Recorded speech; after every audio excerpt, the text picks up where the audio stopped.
Good evening दोस्तों।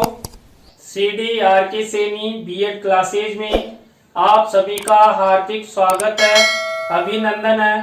देखिए, हम प्रतिदिन आपके बीएड पाठ्यक्रम का अध्ययन टॉपिक टू टॉपिक कर रहे हैं। तो हमारे चैनल के माध्यम से आपको बीएड पाठ्यक्रम का कैसा अनुभव मिल रहा है, कैसा अधिगम हो रहा है, कमेंट्स के माध्यम से हमें जरूर बताएं। और यदि आप हमारे YouTube चैनल पर पहली बार आए हैं तो हमारे चैनल को सब्सक्राइब करें और पास ही बने बेल आइकन के बटन को दबावें। देखिए, हम अध्ययन कर रहे हैं अधिगम के लिए आंकलन। देखिए, जो आपका पेपर है अधिगम के लिए आंकलन, इस पेपर के अंतर्गत आज की हमारी क्लास का टॉपिक रहेगा सृजनात्मक अभिव्यक्ति एवं परिभाषाएं। यानी कि सृजनात्मक अभिव्यक्ति क्या होती है और सृजनात्मक अभिव्यक्ति की प्रमुख विद्वानों ने कौन कौन सी परिभाषाएं प्रदान की है, जिनके माध्यम से सृजनात्मक अभिव्यक्ति को प्रदर्शित करने की कोशिश की है। तो आप सब हमारे साथ बने रहें, वीडियो को स्वाइप नहीं करें। और जो हमारी क्लास है उसके अंत तक आप बने रहते हैं तो आपको सृजनात्मक अभिव्यक्ति के बारे में और सृजनात्मक अभिव्यक्ति की परिभाषाओं के बारे में अच्छा ज्ञान प्राप्त होगा। देखिए, जो हमारा YouTube चैनल है सीडी आर के सैनी बीएड क्लासेज, ये सीडी आर के सैनी परिवार की ओर से संचालित है। इस चैनल के माध्यम से हमारे द्वारा आप सभी को बीएड पाठ्यक्रम का टॉपिक टू टॉपिक अध्ययन करवाया जा रहा है। तो आप सब हमारे चैनल को सब्सक्राइब करें और पास ही बने बेल आइकन के बटन को दबा देंगे। देखिए, हम दो टॉपिक का अध्ययन यहाँ करेंगे, सृजनात्मक अभिव्यक्ति और सृजनात्मक अभिव्यक्ति की परिभाषाएं। सबसे पहले हम अध्ययन करते हैं सृजनात्मक अभिव्यक्ति की। सृजनात्मक अभिव्यक्ति क्या होती है? जब हम किसी वस्तु या घटना के बारे में विचार करते हैं तो हमारे मस्तिष्क में उस वस्तु या घटना के प्रति नए विचारों का जन्म होता है। देखिए, हम प्रतिदिन जब सुबह उठते हैं और रात को सोते हैं, उस समय के दौरान हमें कुछ न कुछ वस्तु दिखाई देती है। हमारी आंखों के द्वारा हम कुछ न कुछ घटनाएं देखते हैं। तो उन घटनाओं और वस्तुओं के बारे में जो हमारे मस्तिष्क में, हमारे मन में जो विचार उत्पन्न होते हैं, उन विचारों के द्वारा ही सृजनात्मक अभिव्यक्ति का जन्म होता है। क्योंकि हम उस वस्तु या घटना के बारे में कुछ नया विचार करते हैं, हमारे द्वारा उस घटना या वस्तु को व्यवहारिक या नया रूप दे दिया जाता है। देखिए, किसी वस्तु को देखने या घटना को देखकर उस घटना या वस्तु के संबंध में हमारे मन में, हमारे मस्तिष्क में जो नए विचार आते हैं, उन विचारों के द्वारा उस घटना या वस्तु को व्यवहारिक या नया रूप दे दिया जाता है। देखिए, आप रास्ते में कहीं जा रहे हैं और आपको कोई एक्सीडेंट दिखाई देता है तो आपका दिमाग, आपका मस्तिष्क तुरंत उस घटना के प्रति नए विचार उत्पन्न करेगा। उस घटना के बारे में आप तुरंत विचार करने लग जाएंगे कि यह घटना क्यों घटित हुई, किसके कारण घटित हुई और इस घटना में क्या नुकसान हुआ। तो ये जो नए विचार उस घटना के प्रति आपके मन में उत्पन्न हुए, तो उस घटना को आप द्वारा नया व्यवहारिक रूप दे दिया जाता है। जिसके माध्यम से हमें उस वस्तु या घटना के प्रति लाभ हानि, पक्ष विपक्ष, सार्थकता निरर्थकता आदि का पता लग जाता है, तो उसे सृजनात्मक अभिव्यक्ति कहते हैं।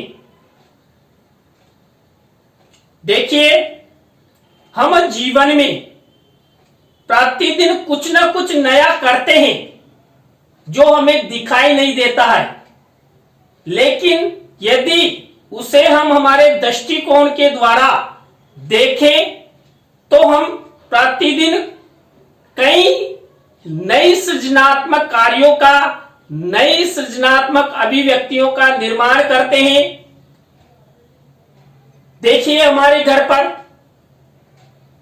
हमारा जो बेडरूम होता है, उस बेडरूम में हम बैठे बैठे देखते रहते हैं और उस बेडरूम के अंदर हम कुछ नया करते हैं तो बैठे बैठे ही हमारे मन में नया विचार आता है कि इस बेडरूम में हम नया सोफा लगाएं, नया बेड रखें, कहां पर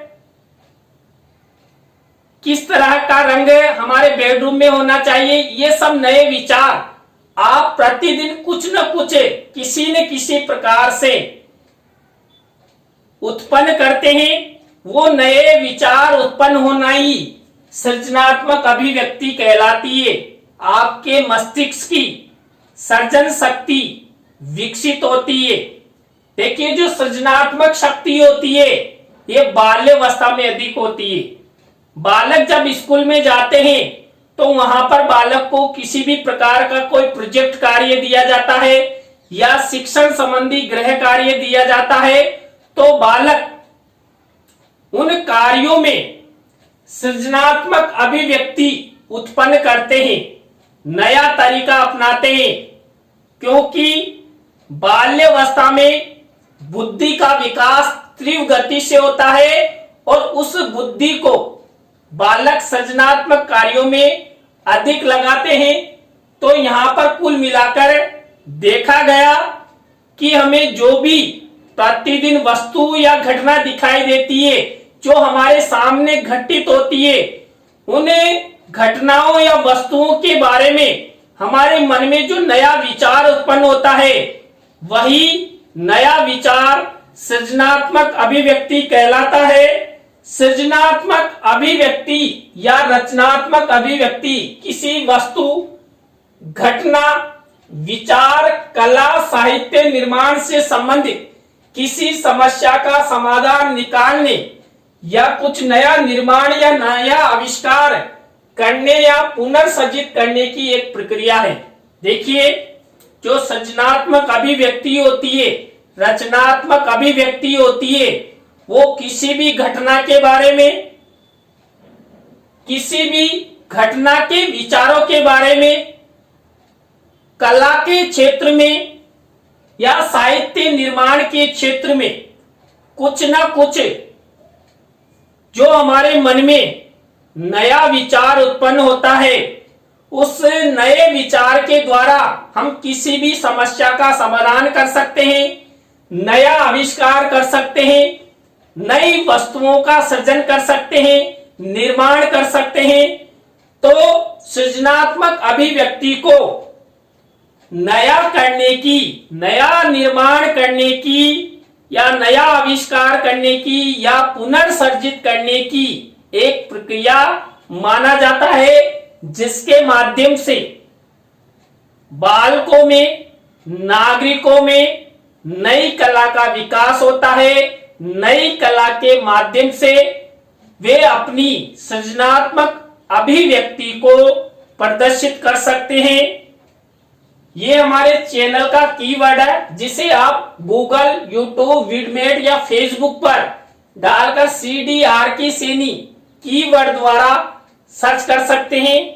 इस कीवर्ड द्वारा आप मनोविज्ञान से संबंधित वीडियो, संस्कृत से संबंधित वीडियो, टेक्निकल से संबंधित वीडियो का अध्ययन कर सकते हैं। तो आप हमारे इस कीवर्ड द्वारा हमारे सभी YouTube चैनल्स को सर्च कर उन्हें सब्सक्राइब करें और पास ही बने बेल आइकन के बटन को दबा देवे।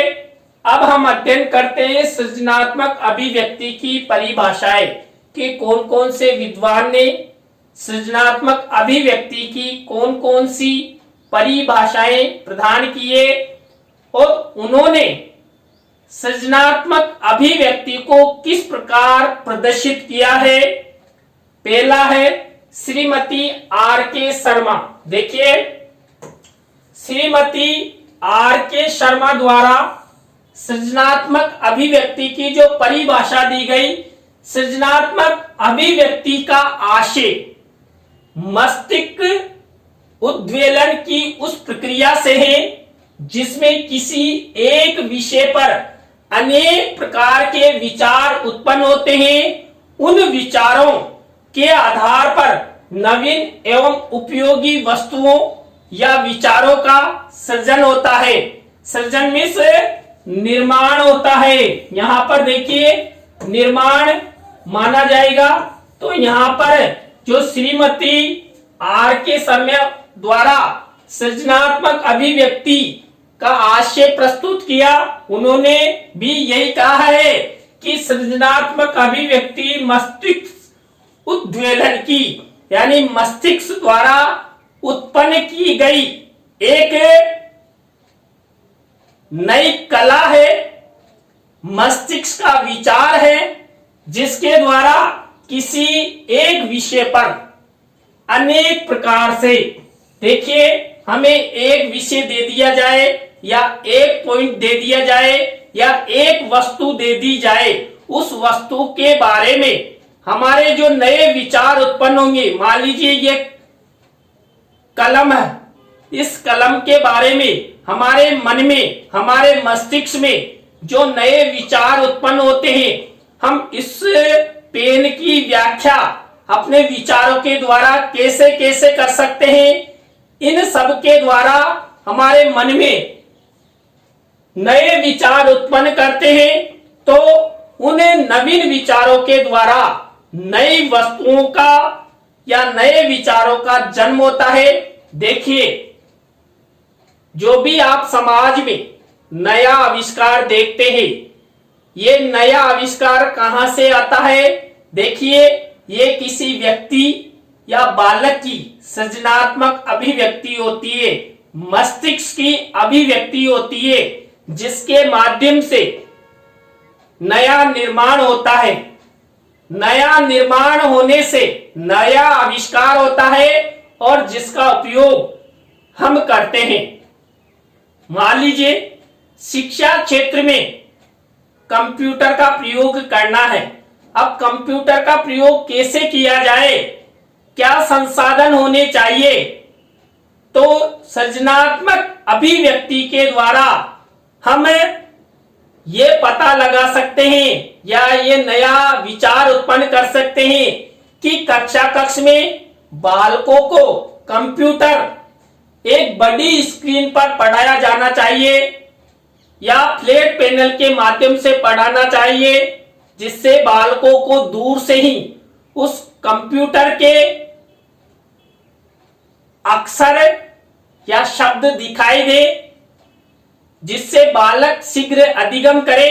तो इस प्रकार के नए विचार हमारी सृजनात्मक अभिव्यक्ति के माध्यम से मस्तिष्क द्वारा निर्मित होते हैं।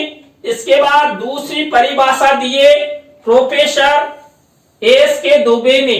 सृजनात्मक अभिव्यक्ति का आशय उन कार्यों से है जिनके माध्यम से नवीन विचारों, वस्तुओं एवं व्यवस्थाओं का सृजन संभव है। देखिए, प्रोफेसर एस के दुबे द्वारा जो परिभाषा दी गई, उनके द्वारा यह बताया गया, उन्होंने बताया कि जो कार्य हैं, उन कार्यों से या उन कार्यों के माध्यम से नवीन विचारों, वस्तुओं एवं व्यवस्थाओं का सृजन संभव होता है। देखिए, हमारे मन में किसी भी वस्तु या घटना के बारे में जब विचार उत्पन्न होते हैं, उन वस्तुओं और घटनाओं के बारे में जो विचार उत्पन्न हुए, उन विचारों के द्वारा ही कुछ नया होता है। मान लीजिए आप सब अध्यापक बनने जा रहे हैं और विद्यालय व्यवस्था करना है। अब विद्यालय व्यवस्था कैसे करना है, ये आपके मस्तिष्क की सृजनात्मक शक्ति वहां पर प्रदर्शित होगी। आप किसी भी तरह का राष्ट्रीय पर्व मना रहे हैं, मान लीजिए गणतंत्र दिवस मनाना है या स्वतंत्रता दिवस मनाना है, तो आप अपनी सृजनात्मक अभिव्यक्ति के द्वारा उस दिन जो जो प्रोग्राम आपके द्वारा किए जाएंगे तो उसकी एक योजना बनाई जाएगी। अब उस योजना बनाने में भी आप सबके नए विचार उत्पन्न होंगे और सब अपने अपने विचार प्रस्तुत करेंगे और उन विचारों के द्वारा आप जो प्रोग्राम करने जा रहे हैं वो प्रोग्राम अच्छे से होगा, क्योंकि हमने पहले अपनी सृजनात्मक शक्ति के द्वारा, रचनात्मक शक्ति के द्वारा उस विषय पर विचार मंथन किया, एक योजना बनाई और उस योजना के द्वारा प्रोग्राम को संपन्न करवाने संबंधी नए विचारों का जन्म हुआ। तो इस प्रकार बालक हो या नागरिक हो, सभी के अंदर सृजनात्मक अभिव्यक्ति होती है। तो यहाँ पर एस के दुबे ने भी नई वस्तुओं के निर्माण में सृजनात्मक शक्ति को महत्वपूर्ण माना। तो आप सभी को बहुत बहुत धन्यवाद। राम राम सा। आज हमने सृजनात्मक अभिव्यक्ति और सृजनात्मक अभिव्यक्ति की परिभाषाओं के बारे में अध्ययन किया। आपको आज की क्लास कैसी लगी कमेंट्स के माध्यम से जरूर बताएं, और अच्छी लगी हो तो क्लास के लिंक को जरूर शेयर करें। कल इसी समय नए टॉपिक के साथ हम आपसे CDRK सैनी बीएड क्लासेज पर मिलेंगे। बाय।